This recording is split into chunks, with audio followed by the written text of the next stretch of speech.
Checky check. Here we are. Military discount. Recommended savings for going off-grid, self-sufficient homesteader in Appalachia. Your recent videos talk about the house construction you're pursuing and the land purchase associated with that new construction. I'm quite a ways off from being able to pursue my own purchase of land, but wanted to get a sanity check on my plans far ahead of time. I was introduced to the FIRE movement. That's what is that acronym for? I know it's Early Retirement Extreme. If you want to read Jacob Lumsfisker's book, which I recommend, I also recommend you read the philosophical sister or brother book to that, the one I wrote called Poor Richard's Retirement. You retire early retirement extreme. The FIRE movement early on have been saving more than half my income my entire adult life. I want to use those funds to purchase a plot of land back in Appalachia around my kinfolk. Yeah, you kin, yeah, not folk, it's kinfolk out there. What might be a reasonable amount of funds to be able to make the purchase and never have to go back to the outside world. This would be in consideration that all major necessities would be grown or outsourced on site, i.e. food, water, timber for one-room cabin, flax and wool for textiles. And so, oh boy, you're going. I'll tell you, here's what I do, man. Okay, it's just me. For survival purposes, long term, you could try and grow your own wool, spin your own yarn, make your own jackets, or you avail yourself of the incredible economic infrastructure we have today and just buy all the clothes. I've thought about this. Buy all the clothes you think you're going to need for the rest of your life. Estimate, a pair of jeans every year, a pair of work pants twice a year, however many shoes you get it, and then just there it is. And then that alleviates you of having to grow your own sheep or wool and saves you a ton of labor. Because, dude, how long would it take you to make a shirt?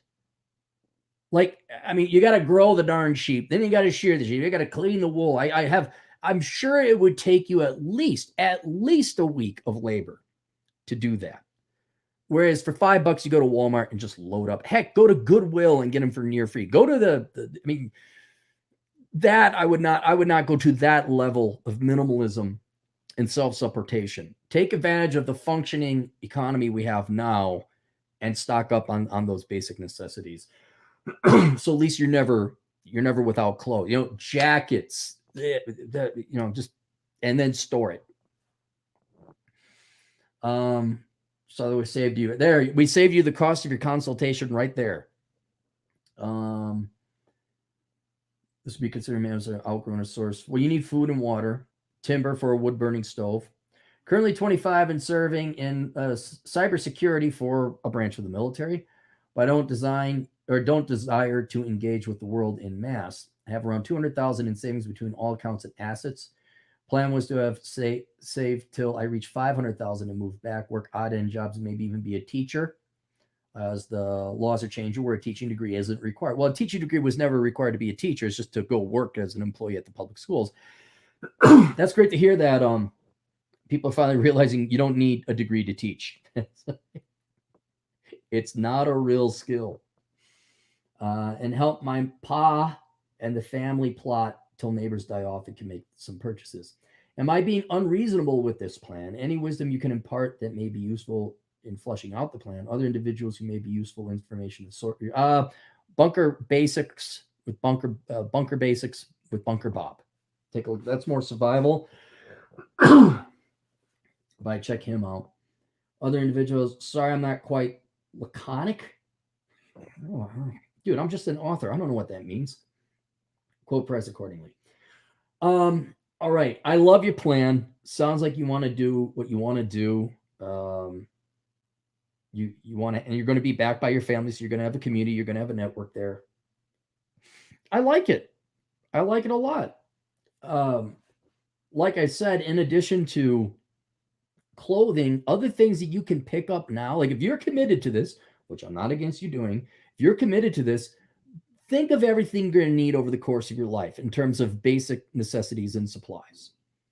And then go buy it while you're making decent money over in the military position that you're working now.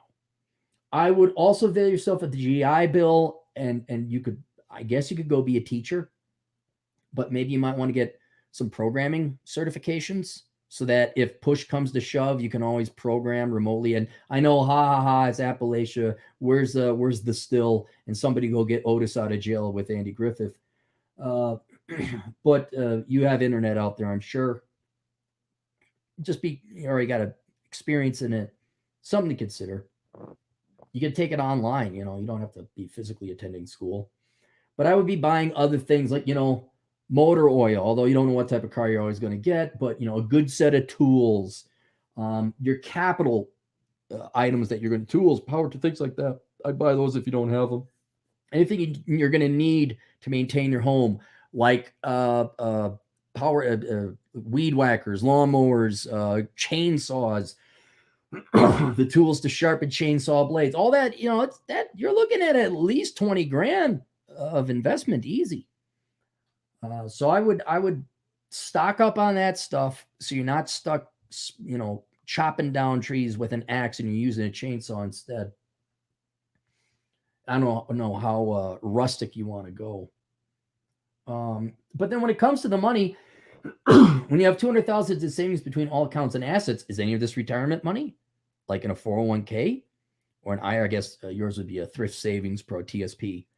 Well, you can't touch that, not until retirement. So is this like money that you can go and withdraw? And by the way, if you wanted to, you could do it like I did. You may not want to build the house right there right now, but before money printer go burr more, maybe you go buy the land now so you don't have to worry about it. By the way, didn't know if you knew this, land prices can go down, so don't come complaining to me. You said to buy the land and then it went down. I bought $100,000. Well, that'd be a lot out there, I guess. Let's say you pay $50,000 for an acre or two of land. I don't know what that gets you out there. Don't complain if it goes down to 25. You bought the land so you can build on it later. All right. Also, if the land went down by half, then construction costs probably went down by half, and you recoup that by having cheap construction come in and cheap material prices. But I'm just saying, if you know that, the piece of property you want to buy, well, that's one piece of your castle that you need to buy, and that's the land. If you got the cash, why wait for it to potentially be inflated away? Deploy your capital now, under the full understanding the value of the land could go down, but you're not concerned necessarily about the value. That's where you want to live. So 200,000, you should be able to at least, again, I don't know exactly where in the state you're moving, but I can't imagine you couldn't find an acre for 50 grand out there. And that unto itself, here's another thing you're going to have to invest in. You got to go out there and look around and figure out, where do you want to buy it? Where's their water? Although in that state, I think the water table isn't too deep into the ground. Where's infrastructure? Do you got electricity run up there? You got the city sewer? What do you got? So I think but I like it. No, I like it. I like it a lot. And I also like the fact that you're near your family. I mean, you could buy the land and Lord knows, maybe someone could say, hey, can we build a house on there? Well, yeah, but I get to move into it when I hey, can we put a pole barn? Yeah, as long as it's done right and I get to use it and it's mine after the end of the thing. Having a piece of property in different places, it opens up other opportunities. And I got to look up laconic. All right. So there, yeah, I give you my blessing. He won't really be a hermit. He'll have family around. All right, that's it. Questions, answers, assholeconsulting.com. See you guys later. Toodles.